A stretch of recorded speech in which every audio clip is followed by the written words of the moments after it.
जय हिंद दोस्तों, स्वागत है आप सभी का हमारे इस चैनल पे। दोस्तों, ज्ञान बिंदु जीएस एकेडमी का होमवर्क सीरीज जो चल रहा है उसका आज डे 44 है, जो कि आज के दिन ही 8 अप्रैल को सर के द्वारा कवर करवाया गया है। तो इस वीडियो में हम लोग सारे टेस्ट को कवर करेंगे। इससे पहले अगर आप मेरे चैनल पर नए हैं तो चैनल को सब्सक्राइब कर लीजिएगा, और इसके जितने भी PDF है ना आपको मेरे टेलीग्राम पर मिल जाएगा, तो जाके आप लोग टेलीग्राम पर चेकआउट कर लीजिएगा। तो वीडियो को लाइक करना और चैनल को सब्सक्राइब करना आप लोग बिल्कुल मत भूलिएगा। तो चलिए आज का टेस्ट हम लोग स्टार्ट करते हैं। इसका पहला क्वेश्चन है कि नोबेल पुरस्कार की स्थापना कब हुई तथा ये कितने क्षेत्रों में प्रदान किए जाते हैं। मोस्ट इंपॉर्टेंट क्वेश्चन है, आप लोग इसे ध्यान रखिएगा। सबसे पहले तो नोबेल पुरस्कार की जो घोषणा है ना, वे स्वीडन के एक व्यक्ति होते हैं जिनका नाम यहाँ पे होता है अल्फ्रेड नोबेल। तो इन्होंने ये घोषणा किया था 1895 में कि हमारा जो जीवन है ना वो पूरी तरीके से नोबेल के लिए ही समर्पित है। तो इन्होंने जब ये घोषणा किया था उसके बाद इनकी डेथ हो जाती है 10 दिसंबर 1896 को। उसके बाद पहली बार नोबेल पुरस्कार दिया जाता है 1901 को, और जब भी नोबेल पुरस्कार दिया जाता है ना वो 10 दिसंबर को ही दिया जाता है इनके यादों में। तो आप लोग इसे ध्यान रखिए। और यहाँ पे कितने क्षेत्रों में प्रदान किया जाता है, देखिए वर्तमान में तो यहाँ पे 6 क्षेत्रों में प्रदान किया जाता है। पहला आपका चिकित्सा हो जाएगा, दूसरा आपका भौतिकी के क्षेत्र में, तीसरा ध्यान रखिएगा रसायन के क्षेत्र में, चौथा यहाँ पे शांति के क्षेत्र में, पांचवा ध्यान रखिएगा साहित्य के क्षेत्र में, और छठा प्रदान किया जाता है आपका अर्थव्यवस्था के क्षेत्र में। लेकिन मूल रूप से यहाँ पे सिर्फ 5 ही क्षेत्र में प्रोवाइड किया जाता था। लेकिन ये जो छठा क्षेत्र जो अर्थव्यवस्था है ना, इसको जोड़ा गया था 1968 में, इसकी घोषणा किया गया था, और पहली बार अर्थव्यवस्था में नोबेल प्राइज दिया गया था 1969 को। तो आप लोग इसे ध्यान रखिएगा। दूसरा क्वेश्चन है कि नोबेल पुरस्कारों में शांति के लिए नोबेल पुरस्कार को कहां से प्रदान किया जाता है। तो अभी हमने बताया था कि नोबेल पुरस्कार में टोटल 6 क्षेत्रों में ये पुरस्कार दिए जाते हैं। तो यहाँ पे शांति के लिए जो नोबेल पुरस्कार दिया जाता है वो नॉर्वे के ओस्ली सिटी के हॉल में दिया जाता है, और ये नॉर्वेजियन नोबेल समिति के द्वारा दिया जाता है। तो मोस्ट इंपॉर्टेंट है दोस्तों, आप लोग इसे ध्यान रखिएगा। और सबसे पहली बार कब दिया गया था, तो ध्यान रखिएगा 1901 में दिया गया था, जब सारे नोबेल पुरस्कार दिए गए थे ना उसी वक्त को भी प्रोवाइड किया गया था। तो आप लोग इसे ध्यान रखिएगा। और पहली भारतीय महिला कौन थी जिसे नोबेल पुरस्कार दिया गया था, तो ध्यान रखिएगा ये मदर टेरेसा थी, जिनको 1979 में नोबेल पुरस्कार दिया गया था शांति के क्षेत्र में। तो मोस्ट इंपॉर्टेंट है, आप लोग इसे भी ध्यान रखिएगा। नेक्स्ट क्वेश्चन है कि विज्ञान और अर्थव्यवस्था के क्षेत्र में नोबेल पुरस्कार किस वर्ष पर दिया गया था। तो देखिए नोबेल पुरस्कार जो है ना वो अर्थव्यवस्था के क्षेत्र में कब दिया गया था। वैसे विज्ञान में आपका फिजिक्स केमिस्ट्री बायो हो जाएगा, जो कि 1901 से ही स्टार्टिंग था यहाँ पे। लेकिन अर्थव्यवस्था में पहले 5 हुआ करता था, छठा जोड़ा गया था 1968 में, ये घोषणा किया गया था, और पहला बार अर्थव्यवस्था में नोबेल पुरस्कार दिया गया था 1969 को। तो आप लोग इसे ध्यान रखिएगा। और ये जो अर्थव्यवस्था में नोबेल पुरस्कार है ये दिया किसके द्वारा जाता है, तो ध्यान रखिएगा एक स्वीडिश केंद्रीय बैंक है उनके द्वारा ये पुरस्कार दिया जाता है, वो भी 10 दिसंबर को दिया जाता है। वैसे सारे पुरस्कार को 10 दिसंबर को ही दिया जाता है। तो आप लोग इसे ध्यान रखिए। नेक्स्ट क्वेश्चन है कि डायनामाइट के आविष्कारक अल्फ्रेड नोबेल की मृत्यु के कितने वर्षों के उपरांत नोबेल पुरस्कार की स्थापना किया गया था। तो इन्हीं के याद में नोबेल पुरस्कार दिया जाता है। इनकी डेथ हुई थी 10 दिसंबर 1896 को, और पहला बार नोबेल पुरस्कार दिया गया था 1901 को। तो आप लोग इसे ध्यान रखिएगा, और इसीलिए 10 दिसंबर को ही सारे नोबेल पुरस्कार यहाँ पे वितरित किए जाते हैं। ठीक है। नेक्स्ट क्वेश्चन है कि नोबेल पुरस्कार प्राप्तकर्ता पहले भारतीय कौन थे, उन्हें नोबेल पुरस्कार में उनकी किस कृति के लिए इनको दिया गया था। तो अगर भारतीय संदर्भ में नोबेल पुरस्कार सबसे पहले किनको मिला था, तो ध्यान रखिएगा ये रविन्द्रनाथ टैगोर जी को मिला था गीतांजलि के लिए, और ये 1913 में मिला था साहित्य के क्षेत्र में। तो मोस्ट इंपॉर्टेंट है दोस्तों, आप इनका नाम ध्यान रखिएगा। अगर हम लोग रविन्द्रनाथ टैगोर की करते हैं तो इनसे 2 चीज़ ध्यान रखिएगा। पहला तो इन्होंने जनगण मन लिखा था, जिसको सबसे पहली बार 1911 के कलकत्ता अधिवेशन में गाया गया था। दूसरा उन्हें अमार सोनार बांग्ला नामक इन्होंने राष्ट्रगान लिखा था। इसको 1905 का जब स्वदेशी आंदोलन था ना उस वक्त इसे सबसे पहले यहाँ पे गाया गया था। तो मोस्ट इंपॉर्टेंट है, रविन्द्रनाथ टैगोर को ही नाइटहुड की उपाधि दिया गया था, जो बाद में जब जलियांवाला हत्याकांड होता है ना तो यहाँ पे वो वापस कर देते हैं। मोस्ट इंपॉर्टेंट है, आप लोग इन्हें ध्यान रखिएगा। नेक्स्ट क्वेश्चन आपका सुमेलित करने का है। तो पहला है कि विक्टर एम्ब्रोस व गैरी रुबकुन को किस क्षेत्र में नोबेल पुरस्कार दिया गया था। तो ध्यान रखिएगा इन्हें चिकित्सा के क्षेत्र में दिया गया था। वहीं पे एच हॉपाफील्ड और जेफरी हिंटन को दिया गया था भौतिक के क्षेत्र में।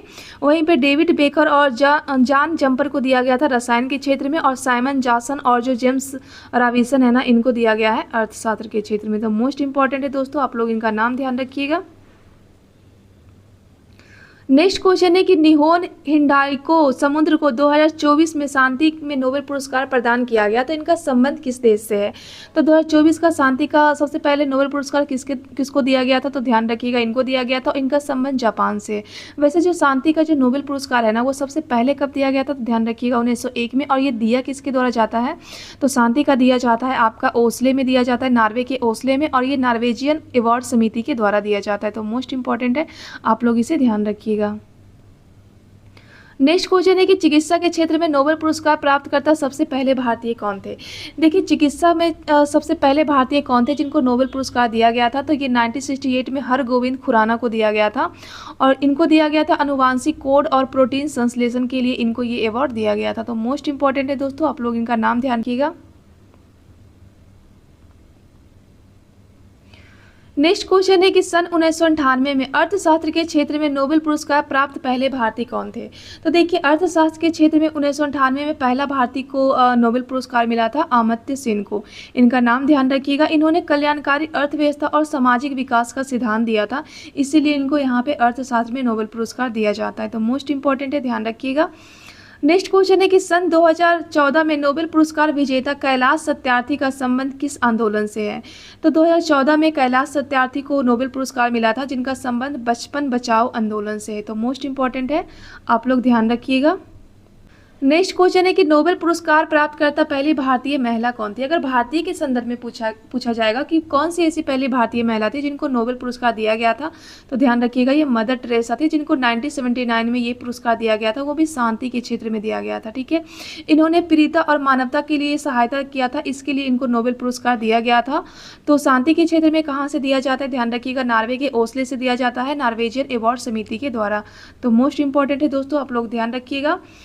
नेक्स्ट क्वेश्चन है कि रॉयल स्वदेशी एकेडमी ऑफ साइंसेज के द्वारा कौन कौन से नोबेल पुरस्कार दिए जाते हैं? तो ध्यान रखिएगा रॉयल स्वदेशी एकेडमी ऑफ साइंस के द्वारा भौतिकी के क्षेत्र में, रसायन, चिकित्सा और साहित्य के क्षेत्र में नोबेल पुरस्कार दिया जाता है। तो मतलब यहाँ पे टोटल 4 क्षेत्र में दिया जाता है। वैसे नोबेल पुरस्कार टोटल 6 क्षेत्र में दिया जाता है, तो 6 में से तो 4 यही संस्था प्रोवाइड कर रही है, और 5वां ध्यान रखिएगा शांति के क्षेत्र में, जो कि आपका नॉर्वेजियन अवार्ड समिति के द्वारा दिया जाता है। वह अर्थव्यवस्था के क्षेत्र में ध्यान रखिएगा स्वीडिश केंद्रीय बैंक के द्वारा दिया जाता है। तो मोस्ट इंपॉर्टेंट है, आप लोग इसे ध्यान रखिए। नेक्स्ट क्वेश्चन है कि अभिव्यक्ति की स्वतंत्रता मानव अधिकारों की सार्वभौमिक घोषणा के लिए किस अनुच्छेद में निहित एक मौलिक अधिकार है? तो देखिए अभिव्यक्ति की जो स्वतंत्रता है ना, वो आपका आर्टिकल 19 में वर्णित है। तो मोस्ट इंपॉर्टेंट है। वैसे जो मूल जो संविधान था ना, वहाँ पे आर्टिकल 19 में टोटल 7 अधिकार थे।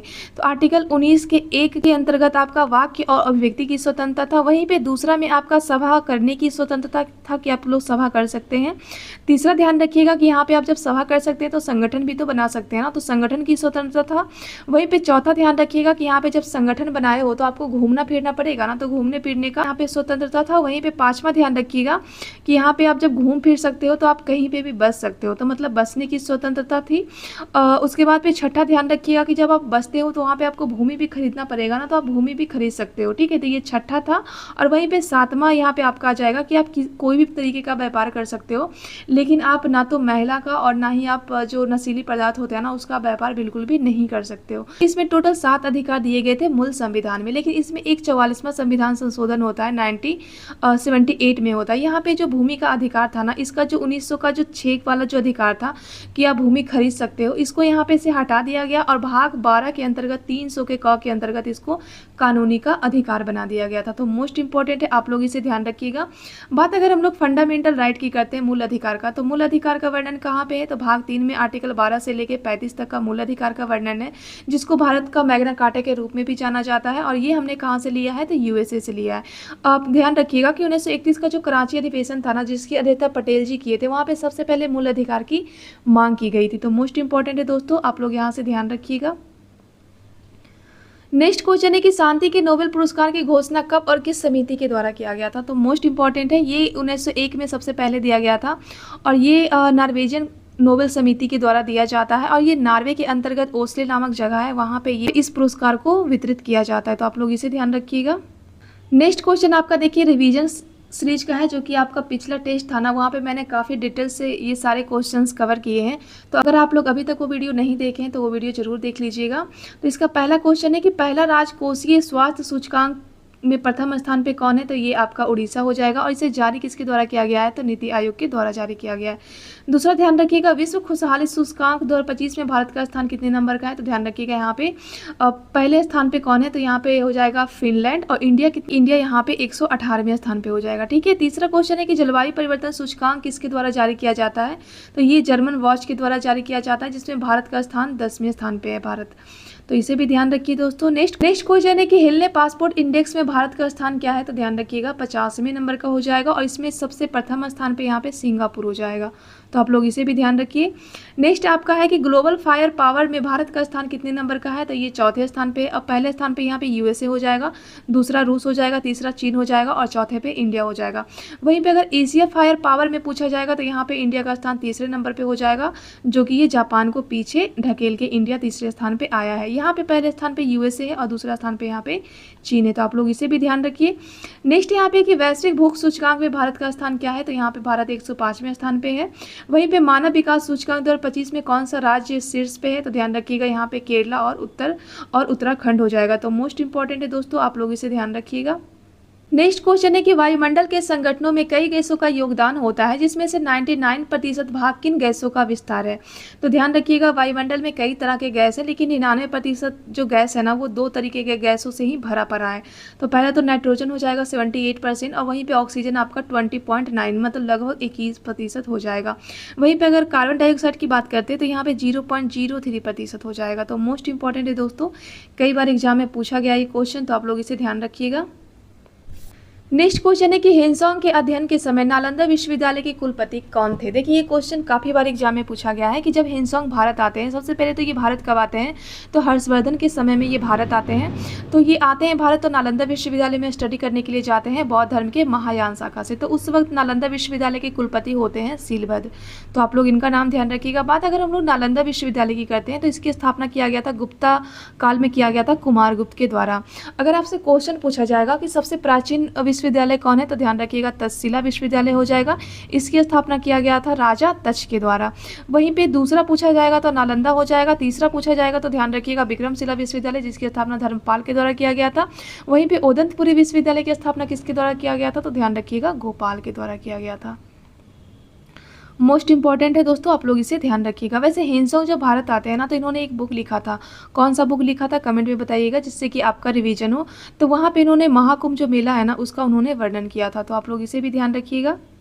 नेक्स्ट क्वेश्चन है कि WHO के द्वारा कितने डेसिबल तक के ध्वनि को कर्ण प्रिय एवं मानवीय स्वास्थ्य के लिए सर्वाधिक सुरक्षित माना गया है। तो देखिए 45 डेसिबल तक के जो ध्वनि होते हैं ना वो मनुष्य के लिए स्वस्थ ध्वनि के रूप में माना गया है WHO के द्वारा।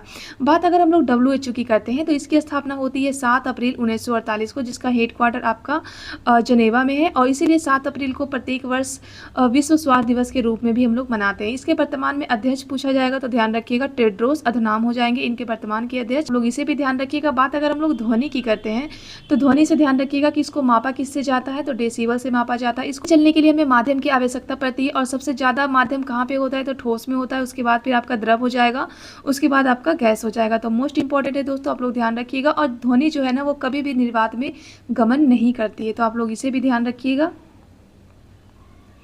नेक्स्ट क्वेश्चन है कि न्यू इंडिया और कॉमनवेल्थ समाचार पत्र के संस्थापक कौन है, तो ध्यान रखिएगा एनी बेसेंट के द्वारा ही ये सारे समाचार पत्र का संपादक किया गया था। बात अगर हम लोग एनी बेसेंट की करते हैं तो कांग्रेस की पहली ऐसी कौन सी महिला अध्यक्ष थी जिन्होंने कांग्रेस की अध्यक्षता किया था, तो ध्यान रखिएगा एनी बेसेंट थी। 1917 के कलकत्ता की जो अधिवेशन था ना वहाँ पर इन्होंने अध्यक्षता किया था। वही भारतीय संदर्भ में पूछा जाएगा तो सरोजिनी नायडू का नाम ध्यान रखिएगा, 1925 का कानपुर अधिवेशन। एनी बेसेंट से ध्यान रखिएगा कि इनके द्वारा होम रूल लिंक की स्थापना किया गया था आपका मद्रास वाले क्षेत्र में किया गया था 1916 में, तो आप लोग इसे भी ध्यान रखिएगा।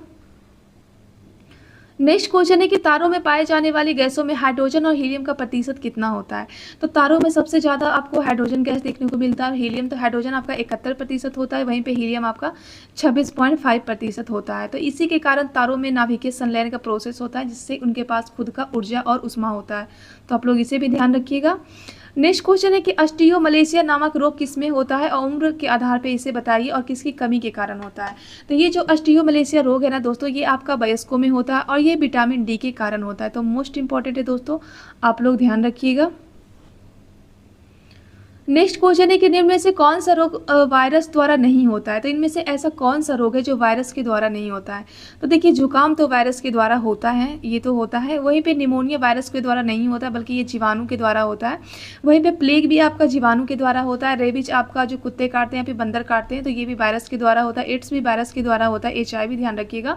खसरा भी वायरस से होता है और रूबेला भी वायरस से होता है, लेकिन निमोनिया और प्लेग नहीं होता है। तो इसका राइट आंसर आपका निमोनिया और प्लेग हो जाएगा। तो आप लोग उसे भी ध्यान रखिएगा। नेक्स्ट क्वेश्चन है कि कोशिका में DNA और RNA के केंद्रक के अलावा किस भाग में पाया जाता है। देखिए कोशिका की बात करते हैं तो ये आपका सेल हो गया। यहाँ पे केंद्रक पाया जाता है कोशिका के बीच में। तो केंद्रक के अंदर आपका क्रोमोसोम होता है, इसी के अंतर्गत आपका DNA और RNA होता है और DNA के बाद आपका यहाँ पे जीन पाया जाता है जो कि कोशिका की सबसे छोटी यूनिट होती है। तो आप लोग इसे ध्यान रखिएगा। तो कोशिका के अंदर जो DNA RNA होता है ना, तो वैसे तो ये सिर्फ केंद्रक में ही पाया जाता है, लेकिन केंद्रक के अलावा भी ये कहाँ पे पाया जाता है जो क्वेश्चन पूछा गया है। तो ध्यान रखिएगा ये माइटोकॉन्ड्रिया में पाया जाता है। ठीक है, माइटोकॉन्ड्रिया से ध्यान रखिएगा। इसकी खोज किया गया था अल्टमैन के द्वारा। और अगर क्वेश्चन पूछा जाएगा कि कोशिका के भीतर कोशिका किसे कहा जाता है तो ये माइटोकॉन्ड्रिया को ही कहा जाता है। और कोशिका के अंदर ही यहाँ पे ऊर्जा का निर्माण होता है ATP के फॉर्म में, इसीलिए इसको कोशिका का ऊर्जा गृह भी कहा जाता है, पावर हाउस भी कहा जाता है। तो मोस्ट इंपॉर्टेंट है, आप लोगों से ध्यान रखिएगा। नेक्स्ट क्वेश्चन है कि भारतीय संविधान के किस अनुच्छेद के तहत नागरिकता संबंधी कानून गृह मंत्रालय बनाएगा। तो देखिए आर्टिकल 11 में बताया गया है कि नागरिकता संबंधी जो भी कानून होगा वो गृह मंत्रालय ही इसको बनाएगा। तो मोस्ट इंपॉर्टेंट है, आप लोग इसे ध्यान रखिएगा। बात अगर हम लोग नागरिकता की करते हैं तो इसका वर्णन किया गया है भाग 2 में आर्टिकल 5 से लेकर 11 तक का। तो आप लोग इसे भी ध्यान रखिएगा। नेक्स्ट क्वेश्चन है कि ईरी तथा ऑन्टेरियो नामक झील कौन से नहर को जोड़ता है। तो ध्यान रखिएगा ये बेटलैंड नहर को जोड़ता है। तो मोस्ट इंपॉर्टेंट है दोस्तों, आप लोग इसे ध्यान रखिए। नेक्स्ट क्वेश्चन है कि मोनोसेकेराइड के कई अणुओं के मिलने से एक लंबी श्रृंखला वाली शर्करा बनती है। तो मोनोसेकेराइड का बहुत सारे जब अणु मिलते हैं ना तो एक लंबी सी श्रृंखला बनती है पॉलीसेकेराइड की। तो मोस्ट इंपॉर्टेंट है, आप लोग इसे ध्यान रखिएगा। और इसका एग्जाम्पल ध्यान रखिएगा सेलुलोज और स्टार्च। वैसे ये जो पॉलीसेकेराइड होते हैं ना वो त्रिबंध के द्वारा जुड़ा हुआ होता है।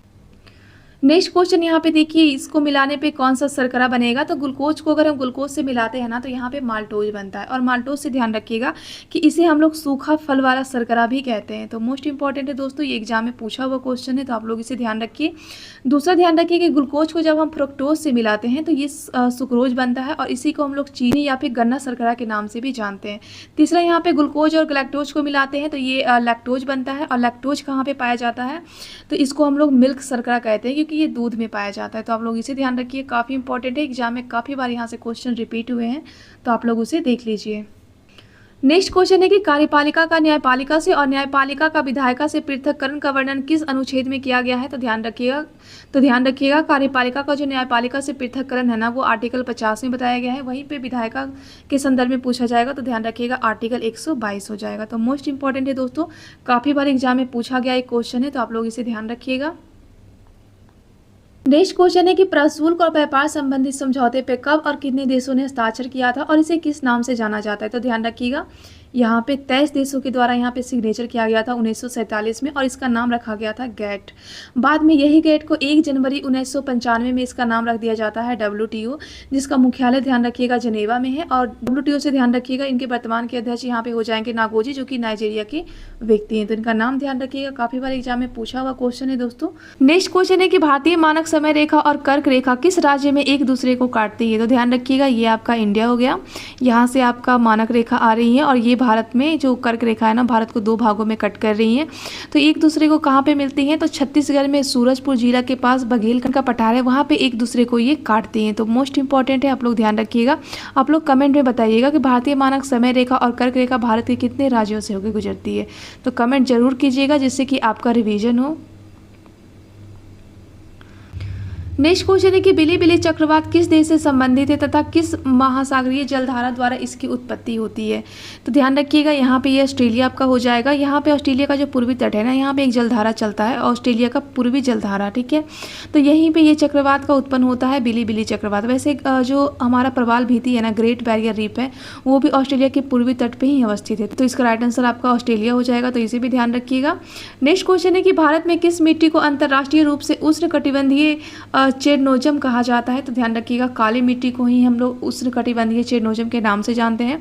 वैसे काली मिट्टी को हम लोग कपासी मिट्टी कहते हैं, क्योंकि यहाँ पे कपास का जो है खेती किया जाता है, और ये भारत में आपको महाराष्ट्र, गुजरात और एमपी में इसका विस्तार हमें काफ़ी ज़्यादा देखने को मिलता है।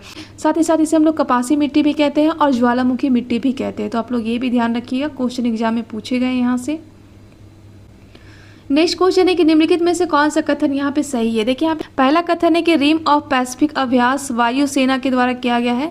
तो ये तो गलत हो जाएगा, क्योंकि वायुसेना नहीं बल्कि यहाँ पे नौसेना के द्वारा किया गया है। दूसरा है कि रिमपैक एक पक्षीय नौसैनिक अभ्यास है। तो ये एक पक्षीय नहीं है बल्कि ये बहुपक्षीय। तो गलत पूछा है ना, तो 1 और 2 दोनों इसका राइट आंसर हो जाएगा। तो आप लोग इसे भी ध्यान रखिएगा। नेक्स्ट क्वेश्चन है कि निम्नलिखित में से कौन सा अप्रत्यक्ष कर है। तो यहाँ पे अप्रत्यक्ष कर पूछा है, जो कि डायरेक्टली हम लोग पे नहीं करते गवर्नमेंट को, और जो डायरेक्ट पे करते हैं उसको हम लोग प्रत्यक्ष कर कहते हैं। जैसे कि इनकम टैक्स हम लोग खुद ही पे करते हैं ना, तो उसे हम लोग प्रत्यक्ष कर की श्रेणी में रखते हैं। तो देखिए अप्रत्यक्ष पूछा है, तो आयकर आपका हो जाएगा यहाँ पे प्रत्यक्ष हो जाएगा। वहीं पे सीमा शुल्क आपका अप्रत्यक्ष कर हो जाएगा। यहाँ पे उपहार भी आपका प्रत्यक्ष हो जाएगा। केंद्रीय उत्पाद शुल्क आपका हो जाएगा, ये आपका अप्रत्यक्ष कर हो जाएगा। वहीं पे संपत्ति कर आपका हो जाएगा प्रत्यक्ष कर। वैट आपका भी अप्रत्यक्ष कर हो जाएगा, और पूंजी लाभ कर जो है ना, ये आपका हो जाएगा प्रत्यक्ष कर हो जाएगा। तो यहाँ पे अप्रत्यक्ष कर पूछा है, तो ध्यान रखिएगा यहाँ पे आपका सीमा शुल्क, केंद्रीय उत्पाद शुल्क और वैट सभी के सभी जो है ना वो अप्रत्यक्ष कर है। तो मोस्ट इंपॉर्टेंट है दोस्तों, आप लोग इसे ध्यान रखिएगा। नेक्स्ट क्वेश्चन है कि भारतीय संविधान के कौन से अनुच्छेद में किसी राज्य में विधानसभा का सृजन और उसकी समाप्ति का वर्णन है। तो आर्टिकल 169 में बताया गया है कि हम लोग किसी भी राज्य में विधान परिषद का निर्माण कर सकते हैं या फिर उसको हम लोग समाप्त कर सकते हैं। तो आर्टिकल इसका ध्यान रखिएगा। वैसे वर्तमान में टोटल 6 राज्यों में विधान परिषदें हैं। तो कमेंट में बताइए कि ये 6 राज्य कौन कौन से हैं जहाँ पे द्विसदनीय विधायिका वर्तमान में मौजूद है। तो आप लोग कमेंट जरूर कीजिएगा। नेक्स्ट क्वेश्चन है कि कौन सा तत्व मानव शरीर में कैल्शियम तथा फास्फोरस का उचित समन्वय और संतुलन बनाए रखने में महत्वपूर्ण कार्य करता है। तो ध्यान रखिएगा ये मैग्नीशियम इसमें काफ़ी ज़्यादा हेल्प करता है। नेक्स्ट क्वेश्चन है कि साबरमती आश्रम की स्थापना कब और कहाँ पे किसके द्वारा किया गया था। तो ध्यान रखिएगा ये स्थापना किया गया था 1916 में अहमदाबाद में गांधी जी के द्वारा। गांधी जी से ध्यान रखिएगा कि ये जब 9 जनवरी 1915 में आते हैं भारत, तो 9 जनवरी को प्रवासी दिवस के रूप में मनाया जाता है। उसके बाद 1 साल के बाद इन्होंने 1916 में अहमदाबाद में इन्होंने साबरमती आश्रम की स्थापना की थी। तो मोस्ट इंपॉर्टेंट है दोस्तों, इनका नाम ध्यान रखिएगा। नेक्स्ट क्वेश्चन है कि आदिकाल के किस कवि ने 8 सुल्तानों का कार्यकाल देखा है। तो आदिकाल के ये अमीर खुसरो थे जो 8 सुल्तान का कार्य देखे थे दिल्ली सल्तनत का। पहले तो ये बलबन के टाइम पीरियड में आते हैं दिल्ली सल्तनत में, और ये सर्वाधिक किसके टाइम पीरियड में रहते हैं। तो ध्यान रखिएगा अलाउद्दीन खिलजी के समय ये रहते हैं सर्वाधिक उनके दरबार में, और अलाउद्दीन खिलजी के द्वारा इनको एक उपाधि दिया जाता है तूत-ए-हिंद की उपाधि। अमीर खुसरो से ध्यान रखिएगा कि इन्होंने तबला और मुकरी के जनक किसे जाना जाता है। तो अमीर खुसरो को जाना जाता है, जो कि आदिकाल के ये कवि थे। तो मोस्ट इंपॉर्टेंट है, आप लोग इसे ध्यान रखिएगा। नेक्स्ट क्वेश्चन है कि फाइब्रिनोजेन नामक प्रोटीन का उत्पादन कहाँ से होता है और इसका कार्य क्या है। तो ध्यान रखिएगा इसका उत्पादन लीवर में होता है, और इसका कार्य है कि ब्लड जो होता है ना उसको थक्का ना जमाए, इसमें ये हेल्प करता है। नेक्स्ट क्वेश्चन है कि खाद्य जाल में ऊर्जा का प्रवाह कितने दिशाओं में होता है। तो ध्यान रखिएगा ये 1 दिशाओं में होता है। मोस्ट इंपॉर्टेंट है दोस्तों, आप लोग इसे ध्यान रखिएगा। नेक्स्ट क्वेश्चन है कि प्रोड्यूसर गैस किन 2 गैसों का मिश्रण है। तो ध्यान रखिएगा ये प्रोड्यूसर गैस पूछा गया है ना, तो कार्बन मोनोऑक्साइड और नाइट्रोजन का ये मिश्रण हो जाएगा। वहीं पे अगर आपसे जल गैस पूछा जाएगा तो ध्यान रखिएगा ये भी कार्बन मोनोऑक्साइड और हाइड्रोजन गैस का मिश्रण हो जाएगा। तो मोस्ट इंपॉर्टेंट है, आप लोग इसे ध्यान रखिएगा। नेक्स्ट क्वेश्चन है कि सुरक्षा की दृष्टि से खाना पकाने वाले जो एलपीजी गैस होते हैं सिलेंडर में क्या भरकर गैस को गंध युक्त बनाया जाता है। तो ध्यान रखिएगा यहाँ पे एलपीजी गैस में एथिल मैरकैप्टन को भरा जाता है, जिससे एलपीजी का जो गंध है ना वो हमें पता नहीं चलता है सिलेंडर में। तो मोस्ट इंपॉर्टेंट है, आप लोग इसे भी ध्यान रखिएगा। नेक्स्ट क्वेश्चन है कि निम्नलिखित में से कौन सा अनवीकरणीय ऊर्जा के स्रोत है। तो ध्यान रखिएगा यहाँ पे परंपरागत ऊर्जा का स्रोत पूछा गया है। तो यहाँ पे कोयला हो जाएगा, घरेलू गैस हो जाएगा और डीजल हो जाएगा। वहीं पे पवन ऊर्जा, सौर ऊर्जा, नाभिकीय ऊर्जा, ये सभी के सभी नवीकरणीय ऊर्जा के स्रोत है। तो मोस्ट इंपॉर्टेंट है दोस्तों, इसे ध्यान रखिएगा। नेक्स्ट क्वेश्चन है कि कोल गैस नामक ईंधन का प्रयोग घरेलू स्तर पे किया जाता है, तो ये किसका मिश्रण है। तो कोल गैस का ध्यान रखिएगा ये मीथेन, कार्बन मोनोऑक्साइड और हाइड्रोजन का मिश्रण है। तो मोस्ट इंपॉर्टेंट है, आप लोग इसे भी ध्यान रखिए। नेक्स्ट क्वेश्चन है कि विश्व की सर्वाधिक कोयला किस कोटि की है। तो ध्यान रखिएगा ये बिटुमेन्स वाले कोटि की है। वैसे कोयला को 4 भागों में बांटा जाता है, पहला एंथ्रासाइट, दूसरा बिटुमेन्स, तीसरा लिग्नाइट और चौथा पीट। ध्यान रखिएगा उसमें से जो बिटुमेन्स है ना वो सर्वाधिक मात्रा में हमें पृथ्वी पे देखने को मिलता है। नेक्स्ट क्वेश्चन है कि बायोगैस संयंत्र से निष्कासित कौन सी गैस ईंधन के रूप में यूज किया जाता है। तो ध्यान रखिएगा यहाँ पे मीथेन गैस का यूज किया जाता है। मोस्ट इंपॉर्टेंट है दोस्तों, आप लोग इसे ध्यान रखिए। ये देखिए क्वेश्चन तो सारे एग्जाम में पूछे ही गए हैं। जैसे कि सीएनजी किसका मिश्रण है, तो सीएनजी आपका हो जाएगा मीथेन का हो जाएगा और इथेन का हो जाएगा, तो इसका ये हो जाएगा। वहीं पे एलपीजी किसका मिश्रण हो जाएगा, तो ये ब्यूटेन और प्रोपेन का हो जाएगा। कोल गैस से ध्यान रखिएगा, कोल गैस हाइड्रोजन मीथेन और कार्बन मोनोऑक्साइड का मिश्रण है। वहीं पे जल गैस आपका हो जाएगा कार्बन मोनोऑक्साइड और हाइड्रोजन का मिश्रण। तो मोस्ट इंपॉर्टेंट है दोस्तों, आप लोग इसे रट जाइएगा। केमिस्ट्री में काफ़ी बार ये क्वेश्चन रिपीट हुआ है। नेक्स्ट क्वेश्चन है कि नॉर्मल ब्यूटेन तथा आइसोब्यूटेन का द्रवीभूत किया हुआ मिश्रण को क्या कहते हैं, तो इसे हम लोग एलपीजी गैस कहते हैं। तो मोस्ट इंपॉर्टेंट है। नेक्स्ट क्वेश्चन है कि प्राकृतिक और कृत्रिम रबर के बहुलक कौन है। अगर प्राकृतिक पूछा जाएगा तो आइसोप्रीन ध्यान रखिएगा, वहीं पे कृत्रिम पूछा जाएगा आर्टिफिशियल तो ध्यान रखिएगा नियोप्रीन। मोस्ट इंपॉर्टेंट है, काफ़ी बार एग्जाम में ये क्वेश्चन रिपीट हुआ है, तो आप लोग इसे रट जाइएगा। नेक्स्ट क्वेश्चन है कि मानव निर्मित पहला कृत्रिम रेशा कौन सा है। तो अगर मानव निर्मित पहला कृत्रिम रेशा पूछा जाएगा तो नायलॉन हो जाएगा। वहीं पे अगर आपसे पूछा जाएगा प्राकृतिक रेशा तो ध्यान रखिएगा यहाँ पे रेयॉन हो जाएगा। ठीक है। नेक्स्ट क्वेश्चन है कि किस पर्वत चोटी को दक्षिण भारत का एवरेस्ट कहा जाता है, तो इसे अनाई मुड्डी कहा जाता है। मोस्ट इंपॉर्टेंट है, आप लोग इसे ध्यान रखिए। नेक्स्ट है कि निम्नलिखित में से किसको वायुमंडल में द्वितीयक प्रदूषक के रूप में जाना जाता है। तो यहाँ पे द्वितीयक प्रदूषक आपका ओजोन हो जाएगा, तो आप लोग ओजोन ध्यान रखिएगा। नेक्स्ट क्वेश्चन है कि धारणीय विकास के लक्ष्यों को सही से सुमेलित कीजिए। तो यहाँ पे लक्ष्य दिए गए हैं, तो यहाँ पे लक्ष्य नंबर 3 आपका हो जाएगा कि बेहतर स्वास्थ्य और कल्याण को ये सुनिश्चित करता है। वहीं पे लक्ष्य नंबर 6 का ध्यान रखिएगा, ये स्वच्छ जल और स्वच्छता के बारे में बताता है। लक्ष्य 10 आपका असमानता में कमी लाने की बात करता है। और 13वां नंबर का जो लक्ष्य है ना, वो जलवायु परिवर्तन, जो जलवायु कार्रवाई है ना, उसके बारे में बात करता है, तो उसे ध्यान रखिएगा। नेक्स्ट क्वेश्चन है कि पूर्वोत्तर भारत की सबसे बड़ी ताजे पानी की झील कौन सी है, जो तैरते हुए द्वीपों के लिए प्रसिद्ध है। तो ध्यान रखिए ये लोकटक झील हो जाएगा, जो कि मणिपुर में अवस्थित है।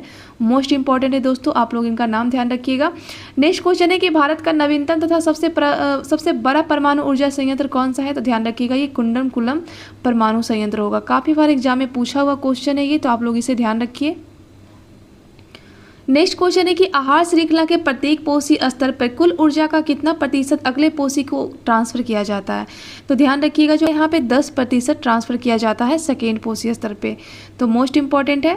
नेक्स्ट क्वेश्चन है कि वह वर्णक जो पौधे को पराबैंगनी किरणों के दुष्प्रभाव से बचाता है वो क्या होता है। तो इसे ध्यान रखिएगा, इसे हम लोग कैरोटीनॉइड के नाम से जानते हैं, तो मोस्ट इंपॉर्टेंट है, आप लोग इसे भी ध्यान रखिएगा।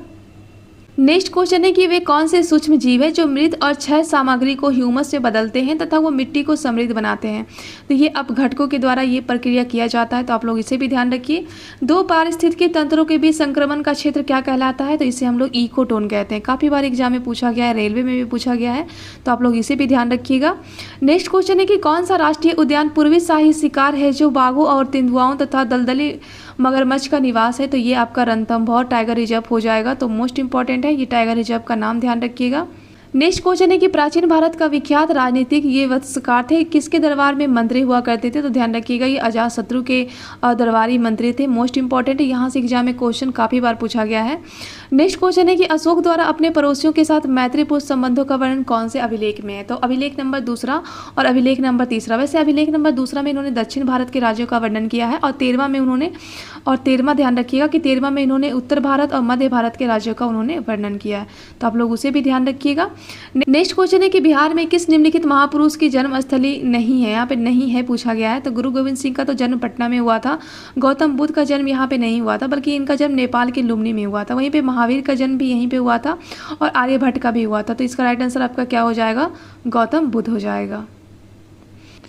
नेक्स्ट क्वेश्चन है कि किस बौद्ध संगीति में बुद्ध की शिक्षाओं का संकलन सूत पिटक और विनय पिटक में किया गया है। तो प्रथम बौद्ध संगीति 483 ईसा पूर्व में राजगीर में होता है, इसी के टाइम में सूत पिटक और विनय पिटक का संकलन किया गया था। नेक्स्ट क्वेश्चन है कि बच्ची संघ के लिच्छवियों को पराजित करने वाला मगध का शासक कौन था। तो ये अजातशत्रु था। मोस्ट इंपॉर्टेंट है दोस्तों, इनका नाम ध्यान रखिएगा। नेक्स्ट क्वेश्चन है कि पाटलिपुत्र के नगर का निर्माण सुंदरता का वर्णन किसने किया है। तो ये मेगास्थनीज ने इनका एक बुक था इंडिका, इसमें उन्होंने पाटलिपुत्र के बारे में काफ़ी ज़्यादा वर्णन किया है। नेक्स्ट क्वेश्चन है कि कनिष्क ने पाटलिपुत्र के किस बौद्ध विद्वान को अपने दरबार में पराश्रय दिया था। तो ये इन्होंने अश्वघोष को दिया था, तो इसे भी ध्यान रखिएगा।